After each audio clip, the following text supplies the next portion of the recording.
get lectures all the time. Okay, here's your homework. Pray for that person's happiness for 30 days. Every morning, I know. 5 minutes if you can, because that's what alchemy is. If I pray for somebody who is causing me harm, right, or I feel has harmed me. But if I pray, your greatest power to change the world, the Course in Miracles says, is your power to change your mind about the world. Yes, yes. And all minds are joined. There's really no place where you stop and I start. All minds are joined. There's really no place where you stop and I start. So if I pray for you, if I pray for your happiness, my mind, one of two things will happen. Either you will behave differently or I won't care. The alchemy will occur, but it's there in the universe. Whatever love is yours, and the love that is yours is by definition the love that the universe, as the handwriting of God, intends, because just like the embryo turns into a baby and the bud blossoms, your life is already programmed in the mind of God to its highest creative possibility. Everything fabulous that could happen is already programmed in the ethers of the universe. As you know, we've inherited quite a budget crunch from President Trump. How bad is it, Secretary Van Houten? We're broke. Hi, I'm Marianne Williamson. I'm considering running as a candidate for the Democratic nomination for the presidency in 2020. And I want to tell you why. We had a miracle in this country in 1776, and we need another one. I want to talk first of all about what that miracle was. Previous to the founding of this country, the entire civilization of Europe was run according to a monarchical and an aristocratic system. What that meant, we learned this when we were kids in school, that there was a divine right of kings. The idea was that God had given power to one person, maybe two, a king and a queen, and their group of rich friends, the aristocracy. And it was deemed that they were entitled. This group was entitled to the land, to wealth, to education. They were entitled to ownership and to the opportunity for the creation of more ownership, for all of the material means that would provide for the self-actualization of an individual. Nobody else had those rights.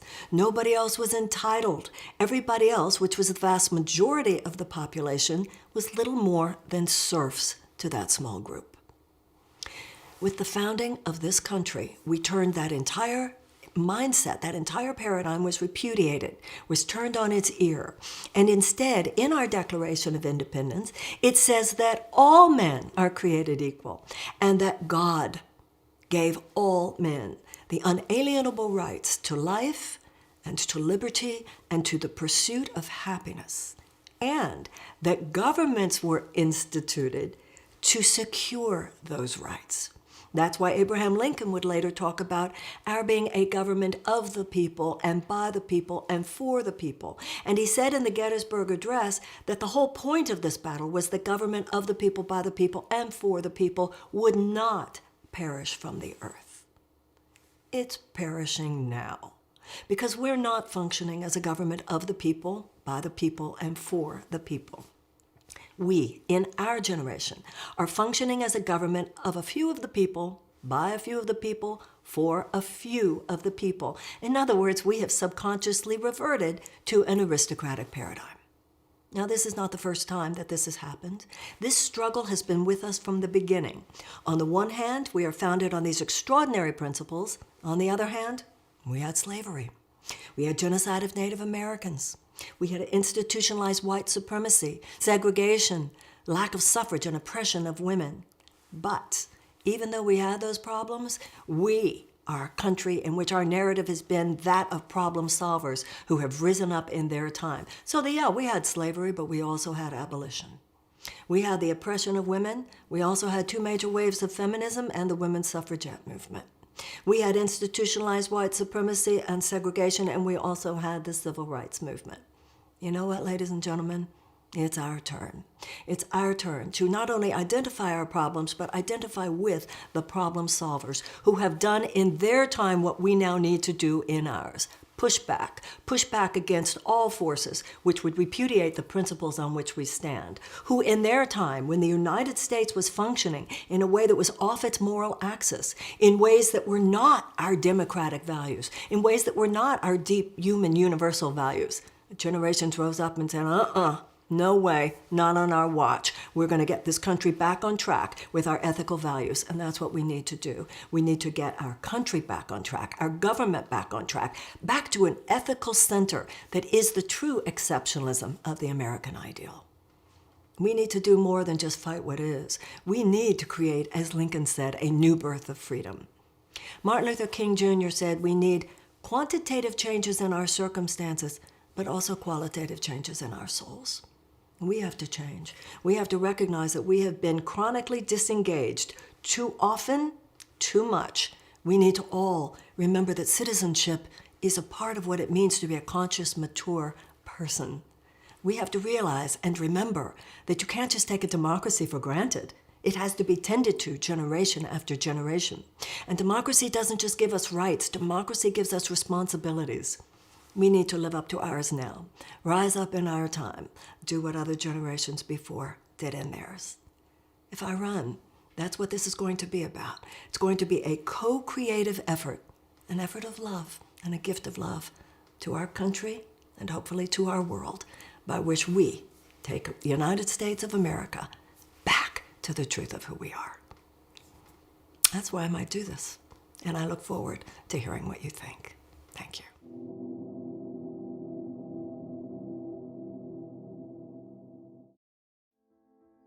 Marianne Williamson is a false prophet who is a possible presidential candidate for 2020. If she runs, she will be highly promoted by Oprah Winfrey. She preaches New Age concepts, witchcraft, and uses the Bible to preach a false Jesus and Luciferian doctrine. She embodies the Antichrist spirit John spoke of when he said, "Beloved, do not believe every spirit, but test the spirits whether they are of God, because many false prophets have gone out into the world. By this you know the Spirit of God. Every spirit that confesses that Jesus Christ has come in the flesh is of God, and every spirit that does not confess that Jesus Christ has come in the flesh is not of God. And this is the spirit of the Antichrist, which you have heard was coming and is now already in the world." Her teachings of Christ consciousness is exactly what John was warning about, that Jesus Christ was merely a normal man with God consciousness, or he was just a spirit of Christ consciousness that anyone can have. He warned us of this blasphemy when he said, "And every spirit that confesses not that Jesus Christ is come in the flesh is not of God. And this is that spirit of Antichrist, which you have heard that it should come, and even now is already in the world." Regardless of her running or being elected, she is a prime example of what the Antichrist leader will look like when the one world order is ushered in. She quotes, "Most women I know are priestesses and healers. We are, all of us, sisters of a mysterious order." Nothing could be more important right now than that we find a way to be enlightened in the area of politics. Once again, we often think of our spirituality as separate from this category of life, when in fact our spirituality is our grounding within any area, because it is our grounding in an understanding of who we deeply are. And when we know who we deeply are, we have a deeper understanding of why we're here. Political issues are not separate from all of that. Political issues are an expression of our collective being on the planet. And just as we have to take responsibility for our individual journey, take responsibility for our being the people that we need to be, that we are supposed to be, in order to be people of integrity and impeccability and charity and kindness and compassion and generosity, those should not only be the foundational questions for our individual lives, they should be the foundational questions for our collective existence as well. And that's what politics is. It means of the people. That's what the root of the word means. So issues of brotherhood and justice and unity and taking care of each other. In the early church, why did they start killing the women? Why did they destroy pagan culture? Why did later the Catholic Church want to burn women at the stake? Pagan culture, during pagan culture, there were women. They were called witches, which meant wise women. And what they were the holistic healers and health practitioners and therapists of their day. They were priestesses. And they held aloft in all the villages and all the outlying areas a sense among the people of sacred partnership between people and the earth, people in the sky, people in the water. Early Christendom completely repudiates that paradigm And instead of seeing humanity in sacred partnership with the earth, it posits that God gave man dominion over the earth. And so you had to get rid of the culture.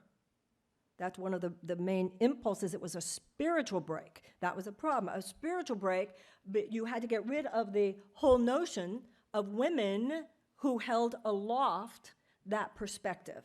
And I'll tell you, it's exciting being here with you guys, but it's really exciting giving that message in England and Scotland and Ireland. You go, girls! But we're there, and it's really a profound lineage, actually. It's very beautiful. But once again, it was a spiritual error. As soon as you introduce into the thinking of Western consciousness that God had given man dominion over the earth, rather than we were in sacred partnership, all this became inevitable. So Buddha's journey begins with the realization of suffering, ends with enlightenment. Moses' story of the Israelites begins with their slavery and their suffering there, ends with the story of the deliverance of the promised land. Jesus is suffering on the cross, 3 days, the resurrection. So whether you were saying enlightenment, promised land, resurrection, mental health, self-actualization, or enlightenment, it's all the same thing. It's the idea that we go from the suffering to the higher consciousness, whereby the suffering has been transformed and transcended. The Course in Miracles says, why are you looking for the wings of a sparrow when I have given you the wings of the eagle? And that's in the story of Exodus. God said, I will give you eagle's wings. And you know what he says in Exodus to the Israelites? I will give you the wings of an eagle, and I will deliver you to myself. That's the only place you need to go. Be delivered to God, and you're thinking you have eagle's wings. That's what the Spirit is. And we take this moment to return our minds and return our hearts to God who is within us. And we pray that our minds now be opened by the Spirit of God, that we might remember who we are. And in this moment, we feel a great opening occur in our hearts, and we blast all of the people and all of the situations that we have been in and that we are in and that we shall ever be in with a great and glorious light. For in this moment we surrender ourselves to be used by God as channels, as conduits for the expression of His power and His glory. May we act for God. May we perform for God. May we write for God. May we heal for God. May any barrier to the expression of the power of God that lies within us now be removed, as we are in this moment reminded of the truth of who lives within us.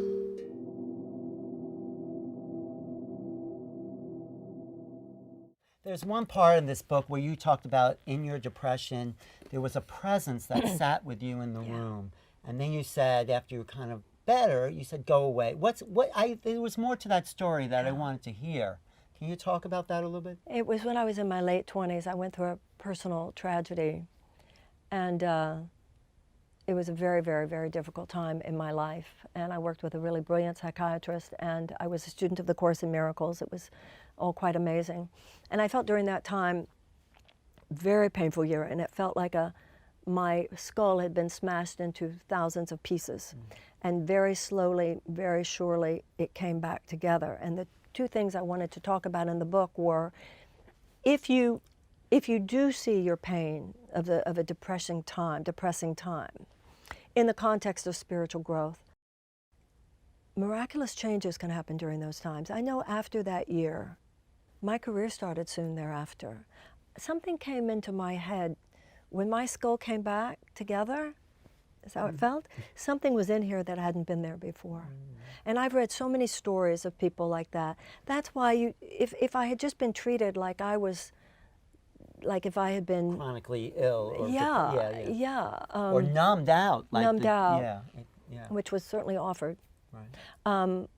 So during that time, and why would you look to a corner of the society to heal you during a time like that? If that corner of the society doesn't even acknowledge the soul, why would you look to them to solve a spiritual crisis? It's a crisis of your soul, the dark night of the soul. The other thing that you're referring to there is that I did have a sense of a kind of mystical presence with me during that time. I go into it in the book. And then when I started to feel better, I still felt this presence. And it had been very comforting to me when I was going through it. But when my life started coming back together, I felt it kind of encroaching. And I had said during that time of my horror, I'd said a prayer, "Dear God, if you give me my life back, then I will do anything you want for the rest of my life." But then once I started to get better, I was like, "Thank you very much. I really appreciate that you were here and that you helped me, but like I'm really cool now and I know that you have a lot of people you could help." I was like dismissing God and telling him he could go now. And then I tell in the book about a daydream, hallucination, whatever, vision, whatever I had when I was at a cocktail party one night. And I wandered into this room and there was a group of men, a small group of men, and they were all in tuxedos. And they had drinks in their hands.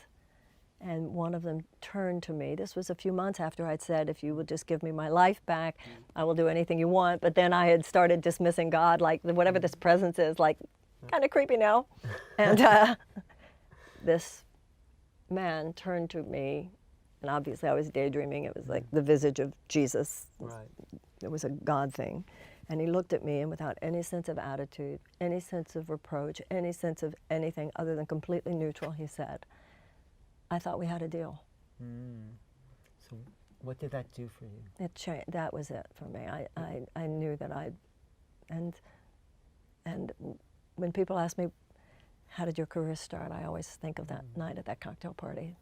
That was the moment.